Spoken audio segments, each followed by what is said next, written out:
നമസ്കാരം, ദീപിക ന്യൂസിലേക്ക് സ്വാഗതം. പ്രധാന വാർത്തകൾ. PM ശ്രീ പദ്ധതിയെ ചൊല്ലി ഇടതുമുന്നണിയിലെ പ്രധാന കക്ഷികളായ CPM-ഉം CPI-യും തമ്മിലുള്ള പോരുകടുത്തു. CPI മന്ത്രിസഭയിലും പുറത്ത് പരസ്യമായും അറിയിച്ച എതിർപ്പുകൾ തെല്ലും വകവയ്ക്കാതെ വിദ്യാഭ്യാസ വകുപ്പ് കേന്ദ്രത്തിന്റെ PM ശ്രീ പദ്ധതിയുടെ ധാരണാപത്രത്തിൽ ഒപ്പുവെച്ചതാണ് CPI-യെ ചൊടിപ്പിച്ചത്. ഇടതുമുന്നണിയിൽ ചർച്ച ചെയ്യാൻ പോലും തയ്യാറാകാതെ ധാരണാപത്രം ഒപ്പുവെച്ചതിൽ CPI-ക്കൊപ്പം മറ്റ് ഘടകകക്ഷികൾക്കും നീരസമുണ്ട്. RJD ഇക്കാര്യം സൂചിപ്പിക്കുകയും ചെയ്തു. BJP സർക്കാരിന്റെ വിദ്യാഭ്യാസ നയത്തിന് സംസ്ഥാനത്തെ അടിയറവ് വയ്ക്കുകയാണ് CPM ചെയ്തതെന്ന രൂക്ഷ വിമർശനമാണ് CPI ഉയർത്തുന്നത്. രാവിലെ മന്ത്രി K. രാജനും സന്തോഷ് കുമാർ MP-യും പാർട്ടിക്കുള്ള അതൃപ്തി വ്യക്തമാക്കുന്ന പ്രതികരണങ്ങളാണ് നടത്തിയത്. ഗോളി തന്നെ ഗോളടിക്കുന്ന ഇടപാടാണ് നടന്നത്. മുന്നണി മര്യാദയുടെ ലംഘനം, തലയിൽ മുണ്ടിട്ടുപോയി ഒപ്പിട്ടു എന്നിങ്ങനെ രൂക്ഷമായ പ്രതികരണമായിരുന്നു സന്തോഷ് കുമാറിന്റേത്. വിദ്യാഭ്യാസ മന്ത്രി കാട്ടിയത് വഞ്ചനയെന്നായിരുന്നു AISFന്റെ പ്രതികരണം. പാർട്ടി യോഗത്തിനു ശേഷം മാധ്യമങ്ങളെ കണ്ട CPI സംസ്ഥാന സെക്രട്ടറി ബിനോയ് വിശ്വം മുന്നണി പോകേണ്ട വഴി ഇതല്ലെന്ന് പറഞ്ഞ് എതിർപ്പ് കടുപ്പിച്ചു. വിഷയത്തിൽ CPI ദേശീയ നേതൃത്വം CPM-ഉമായി ചർച്ച നടത്തുമെന്ന് ദേശീയ ജനറൽ സെക്രട്ടറി D. രാജയും പ്രതികരിച്ചു. അതേസമയം CPIയുടെ എതിർപ്പ് കാര്യമാക്കാതെ മുന്നോട്ടു പോകാനാണ് CPM തീരുമാനം. നയത്തിൽ മാറ്റമില്ലെന്നും CPI-യുമായി ചർച്ച ചെയ്യുമെന്നുമായിരുന്നു CPM പ്രതികരണം. പദ്ധതിയുമായി മുന്നോട്ടു പോകാൻ തന്നെയാണ് CPM തീരുമാനം.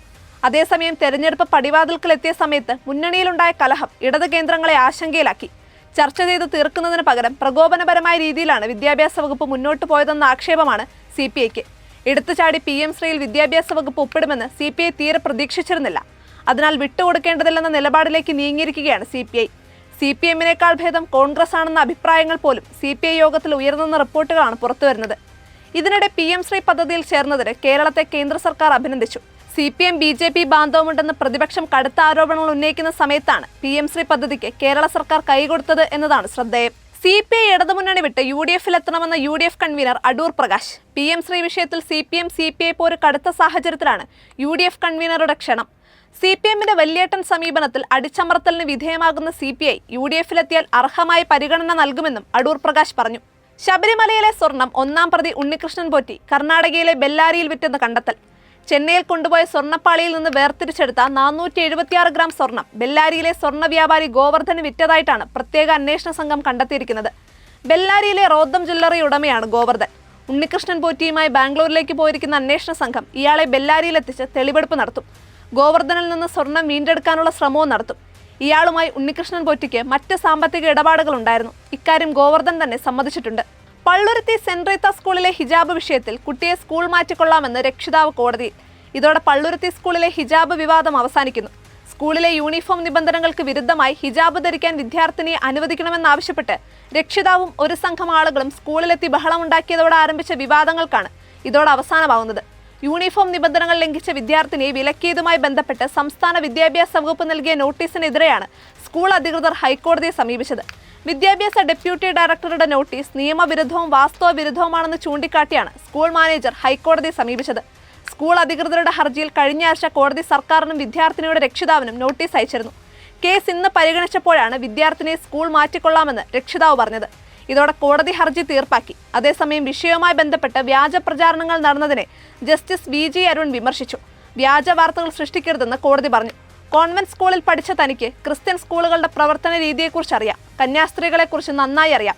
സൈബർ മാനിപ്പുലേഷൻ നടത്തരുത്. ഭരണഘടനയുടെ അടിത്തറയെ മതസൗഹാർദ്ദം വിജയിക്കട്ടെ എന്നും കോടതി കൂട്ടിച്ചേർത്തു. 3 ദിവസത്തെ കേരള സന്ദർശനത്തിനെത്തിയ രാഷ്ട്രപതി ദ്രൗപദി മുർമുവിന് എറണാകുളത്ത് ഊഷ്മള സ്വീകരണം.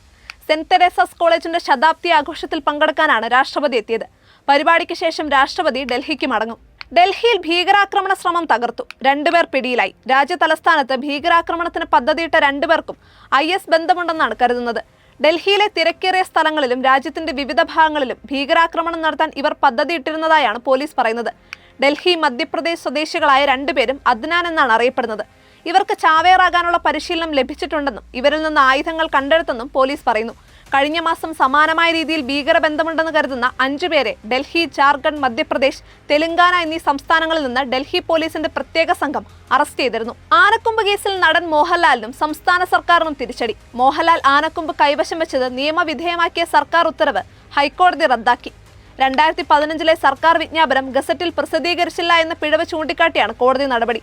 പുതിയ വിജ്ഞാപനം ഇറക്കാനും കോടതി നിർദ്ദേശിച്ചിട്ടുണ്ട്. വൻ വീഴ്ചകൾക്ക് ശേഷം സ്വർണ്ണവില തിരിച്ചു കയറി. പവന് 280 രൂപയും ഗ്രാമിന് 35 രൂപയും ഇന്ന് ഉയർന്നു. ഇതോടെ 1 പവൻ സ്വർണ്ണത്തിന് 92,000 രൂപയിലും ഗ്രാമിന് 11,500 രൂപയിലുമാണ് വ്യാപാരം. CPM മുൻ ലോക്കൽ സെക്രട്ടറിയെ പാർട്ടി ഓഫീസിൽ മരിച്ച നിലയിൽ കാണപ്പെട്ടു. ഉദയംപേരൂർ തേരേക്കൽ വീട്ടിൽ TS പങ്കജാക്ഷനെയാണ് നടക്കാവിലുള്ള പാർട്ടി ഓഫീസിന്റെ റീഡിംഗ് റൂമിൽ ജീവനൊടുക്കിയ നിലയിൽ കണ്ടെത്തിയത്. ഇതോടെ പ്രധാന വാർത്തകൾ അവസാനിച്ചിരിക്കുന്നു.